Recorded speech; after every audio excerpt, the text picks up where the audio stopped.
Hello. Today we'll be discussing and going over the fifth lecture in the Introduction to Radar Systems course. And that lecture will discuss the detection of targets in noise and pulse compression techniques. Well, here we are back again with our radar block diagram. And you can see in the receiver chain, after the analog to digital converter, and within the signal processor block diagram is the section called pulse compression. And then after we go through the signal processing, we go into the main computer where we go through the detection process. And we'll be discussing detecting targets in the presence of noise and also pulse compression in this lecture. We'll be discussing the detection issues first. Here's an outline of what we'll be discussing in a little more detail. As I mentioned, the detection of the target echoes and noise. First we'll go over basic concepts, and then how we add or integrate pulses, echoes from the target, the different methods, and then we'll look at the issue that the targets really aren't always of constant echo. They fluctuate in their strength as they come back from the target. And we'll look at the effect that that has on the detection process. And lastly, we'll look at how we threshold all these different voltages, some of which are noise and some of which have signal and noise, so that we optimally see the targets and reject the noise and do this adaptively. And then we'll go into the second section on pulse compression. Okay, first let's look in detail about the detection of targets and noise. And to start with that, let's just look at what noise looks like as a function of time. Here's a graph of the relative power, and in blue is the noise, as a function of time as we sample each range gate, as we move out in time, as later and later echoes. These correspond to further and further ranges from the radar. And the noise moves up and down. The noise is a random process. The noise echo we get back, it fluctuates in time. Sometimes it's a little high, sometimes it's a little low. It's called a random process. And you can see that moving up and down. And so you can't characterize the noise by one number. You have to describe it by its distribution. Typically, it's characterized by a Gaussian distribution, so-called white noise, because all frequencies are equally likely. Just like in white light, all colors are equally likely. You see it moving up and down, but with a mean power. Okay? Now, say we have a target, which is represented in the darker color, and it has a big, strong signal. And this dotted line corresponds to a threshold that we've set. In this case, the target signal is way above the noise and is clearly detectable. And so for a while you can see in these range gates, we don't detect any noise because the threshold that we've set is above what the noise is. It's different levels of the noise. Okay? And then we detect the target, and then we look out at further range gates. Now do we get to range gate 50, where we have another target, but its echo isn't quite as strong. It's just on the edge of being detectable. It's marginally detectable. Sometimes, here in range gate 80, what we'll have is a target that's below the threshold, and we miss that. That's a missed target. So what you see what we've got here is the radar return is sampled at regular intervals with an analog to digital converter, and those sample returns, if there were no targets, would just be the blue, but if there are targets present, they can include targets or noise. And we use this threshold to reject the noise and to see the targets. And in this case, we have a constant threshold. Okay? Now, some of the time the noise value is small. Here it's in relative power, it's at minus 15 dB. And sometimes it's relatively high, up at 7 dB. And it fluctuates up and down. So we characterize that by a distribution. And here is a probability density distribution of noise. And what this distribution says when you look at it is very rarely is the noise above 3 volts. Very, very rarely. Almost never is it above 4 volts. And the most probable value is 1. And the way this distribution is set up, a probability density distribution is set up, is that if you add up all the area under the curve, you get 1. The entire area under the noise density curve is 1.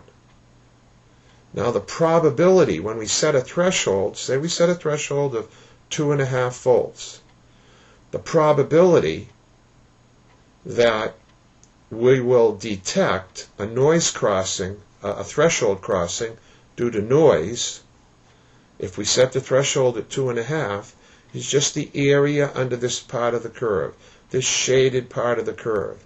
And that area under the curve is referred to as the probability of false alarm. And that makes sense because if we move the threshold up very high, the area from the threshold to way up at infinity is 0. So if we set the threshold very high, the probability of false alarm is 0. If we set the threshold way down low at 0, the area between 0 and up to infinity is 1. That means the probability of false alarm is 1. Okay? And so that's how these probability density curves are noted. It's the probability density of a given voltage. And here we have the probability density of 1 volt being a 0.6 and of 3 volts being about a 20th. You add up all those areas under the curve and you get 1. From 2.5 volts up, that means if we set the threshold at 2.5, the area under the curve, I'd guess that's maybe 10 or 15%. That would mean, or maybe 10%, that would mean the probability of false alarm with that threshold of 2.5 volts would be about 10%. Now let's add signal in. What does signal do? Well, if we have signal in with the noise, then we have a new distribution. It's the probability distribution of signal plus noise. And in this case, this particular distribution has a signal to noise ratio of 15 dB. So that the signal power over the noise power is 15 dB, average. And we see then that the most probable value you get for a voltage is 4. Now let's look and say, gee, what's the probability of detecting a target? Well, we look at the distribution when the signal is present. And we integrate, add up the area under the curve from 2.5 up to infinity, and we get a fairly substantial number. Say maybe 80 or 90%. 90%, say. And so we've got, under this condition of a signal to noise ratio of 15 dB, we'd have, and I'm just ballparking these areas, a 90% probability of detecting the target. But if the target wasn't present, we'd have that area down here. There's 10% there's a 10% chance that the detection is from a false alarm. Okay? Now let's look what happens if we change the signal to noise ratio. Here we have that 15 dB signal to noise ratio, and we've plotted the noise and the signal plus noise, and we've shown you here's the probability of false alarm, and the probability detection is all of the area, from 2.5, all the way up to infinity, the area under that curve. But if we increase the signal-to-noise ratio to 20 dB, then the probability of detection is much greater because the signal is much greater than the noise. So the area under this curve is still we integrate from 2.5 up to infinity, and we're getting a much greater fraction, almost 1. There's just a little bit, probably a 0.001, probably 0.99 is the probability of detection with that increased signal-to-noise ratio, as opposed to maybe 90% when we have 15 dB. And remember, that's both with the same detection threshold, which means both with the same probability of false alarm. So for a fixed threshold, a higher signal-to-noise ratio, or sometimes we write it S over N, that'll give us a higher probability of detecting the target. Now we can take these curves and calculate the probability of detection versus signal-to-noise ratio for a myriad of different probabilities of false alarm, each of which correspond to a threshold, but the probability of false alarm has more physically intuitive meaning. And this is done for a steady target, a target which is steady. It doesn't fluctuate up and down, like a sphere whose cross-section would be constant. And this is just for a single pulse. We're looking at a single pulse signal-to-noise ratio. And a typical number I always remember is with a probability of detection, if you want a good probability detection like 0.9, 90% of the time you'll see the target, and with a false alarm of 10 to the minus 6. Why so small? Because in a typical radar there'll be thousands of range cells and many, many hundreds of azimuth cells. So you want the number of false alarms in the radar coverage you're looking at to be only a few per scan. And so that for that probability of detection and that false alarm, you need a signal-to-noise ratio of 13.2 dB for a steady target. That's a good number to remember. Okay? That's about 20, a little over 20 in natural units. 10 dB from the factor of 10, 3 factor of 2. 2 times 10, 20. Okay? Now we're going to look at what happens when we add pulses together. How does that help our probability of detection and our signal-to-noise ratio? Okay? Integration of pulses helps our ability to detect targets by combining the echoes from different pulses. And there are two ways to do this. We can do this coherently or non-coherently. Okay? When we do it coherently, we're keeping track from pulse to pulse of the amplitude and the phase, both, of the signal. And so no information is lost. With non-coherent integration techniques, some of the information is lost. And with those techniques, most of the time, you lose the phase information because you just take the magnitude of the signal and add those up. But some of the information is lost, and these are less efficient most of the time, just about all the time, than coherent integration. And there are different types of non-coherent integration techniques. There's one called video integration. We'll go over them in a minute in detail. One called binary integration, and another called cumulative detection. And as I mentioned before, for most cases, coherent integration is more effective than non-coherent integration. Now, what are we doing when we coherently integrate? When we coherently integrate, we're taking into account both the real and the imaginary part of the signal. It's composed of the amplitude and the phase. Okay? And when we look at that, the real part of the signal is the amplitude times the cosine of the phase, and the imaginary part is the amplitude times the sine of the phase angle. And we refer to them in these techniques in radar and in communications processing and detection theory.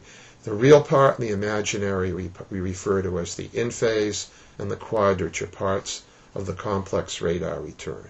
We call them sometimes the I and the Q channel. One that has the A sine theta, A cosine theta, and the A sine theta. Okay? And they are added, and the magnitude of the voltage is calculated. So to get the voltage, which we're going to threshold, we take the magnitude, we square them and take the square root.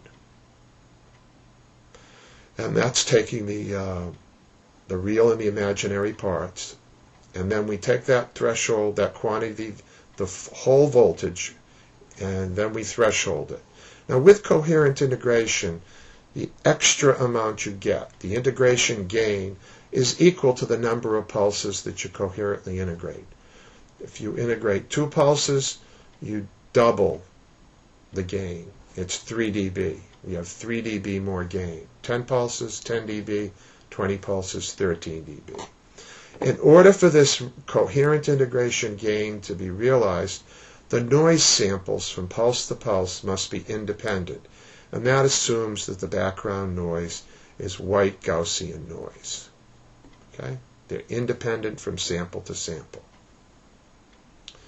Now with non-coherent integration, what we'll do is we add the pulses together after we take the magnitude. Here's a single pulse with some noise and a signal here, and these are just noise samples at different range gates. And then when we integrate them, the variance, the amount the noise varies, is reduced.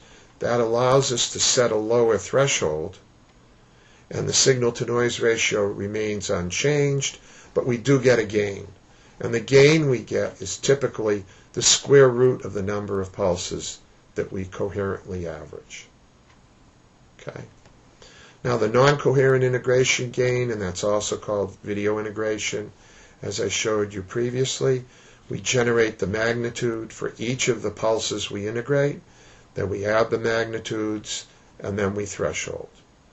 With binary integration, it's a little bit different. For each pulse, we generate the magnitude, and then we threshold each pulse. And then we look at the number of threshold crossings we get, which I'll denote M, out of the N different pulses we look at. So if we send out N pulses and we get M detections, we require for detection that we get at least M detections in the N pulses. For cumulative integration, it's just a little bit different. Again, we do the magnitude of each of the pulses, then we threshold them, and require at least 1 detection in the different out of the N scans or pulses. This is assuming we get 1 pulse per scan of the radar. And finally, about the issue of coherent and non-coherent integration, and which is better and why. I remind you that with coherent integration, when we integrate N pulses, we get a gain in the signal-to-noise ratio of N. Okay? With non-coherent integration, and for steady targets, we typically get a gain and integration of about the square root of N, using any of these different methods. Now, the square root of 10 is about 3.16. So you're going to get less gain with non-coherent integration versus what you get with coherent integration. Now I'm going to talk about target fluctuation issues. Okay. Now, targets aren't all spheres. The echo you get back isn't constant. There are many different scatterers on the target. As the target changes its aspect angle, you'll get a different echo, and the targets are usually complex. And about 50 years ago, more than 50 years ago, Peter Swerling developed a set of models which looked at different kinds of fluctuating targets from a statistical point of view, and how the targets fluctuated in a temporal sense. And he developed these 4 swirling models, which fit many of the different targets we look at. And these are empirical models that fit pretty well a lot of the time. If the fluctuations that occur in the echoes coming back are from pulse to pulse, then you use the swirling model 2 and model 4. If the way the echoes you're transmitting is you send a burst of pulses, say as the radar sweeps by the target, and then a little later another burst of pulses. That burst of pulses would be referred to the pulses, but each set of bursts would be referred to as a scan. So if from scan to scan things fluctuate, but there are multiple pulses within a scan which don't, then you have swirling 1 and swirling 3 models. Well, what are the difference between the swirling 1, 2, and the 3, 4? And that has to do with the nature of the assumptions about the scatterers. With the swirling 1 and 2 model, we assume that we have a large number of scatterers on the target, and they're each scattering independently, and they're all of about equal size. And this leads to a probability distribution of the cross-section that's exponential. It's 1 over sigma of the cross-section average, e to the minus sigma divided by the average cross-section. Now the other model, a little more complex, the swirling 3 and 4 model, makes this assumption about the nature of the scatterers. It's that the scattering is opposed to one amplitude that's much larger than the other, and whose average size is about the size of all the other scatterers put together. And that one scatterer plus a whole bunch of other scatterers are the total ensemble of the echoes that come back. And that has a different probabilistic distribution, which is given here. Okay? Now, when we look at the cross-section variability, if we have a sphere, you see that we have a constant cross-section. This is a 10 dB above a square meter, 10 dB above a square meter sphere. It's just constant in time. And here's a little simulation as a function of sample number of a swirling 1 target, where assuming you have a lot of different scatterers. The average is about 10, but it scatters up and down. And swirling 3, you can see it doesn't quite scatter up and down quite as much. Okay? Now, when we look at the detection statistics for fluctuating targets, it varies because, in this case, between the non-fluctuating model, the swirling 1, 2, and the swirling 3 floor, and in this particular case, we're just looking at single pulse detection for simplicity. We see that there's the least amount of fluctuation with the non-fluctuating target, and that's this little dash curve here. And then the swirling 1, 2, and 3, 4 are these other two curves. And notice that there's less of the signal-to-noise ratio when you're at a high. Say in order to get a 90% probability of detection, remember we have to get, for 10 to the minus 6, 13.2 dB. We need more signal-to-noise ratio, more energy, more power, more aperture size, in order to get the same detectability if the target is fluctuating with a swirling 3, 4, which is this middle curve. But if it's fluctuating with a swirling 1 or 2, you need even more than that. You need, the difference here is about 3.5 dB or something like that. And then maybe, I'd say about 7 dB more for the swirling 1 and 2. The swirling 1 and 2 models degenerate into the same curve when you're just looking at one pulse detection. They only differ if you are looking at integrating more than one pulse. So fluctuating targets, we see, require more signal-to-noise ratio than non-fluctuating targets to achieve a high probability of detection. Okay, we're going to move on to adaptive thresholding, but I think this is a good time to take a break, and we'll move on in a minute or two to the next part of the lecture.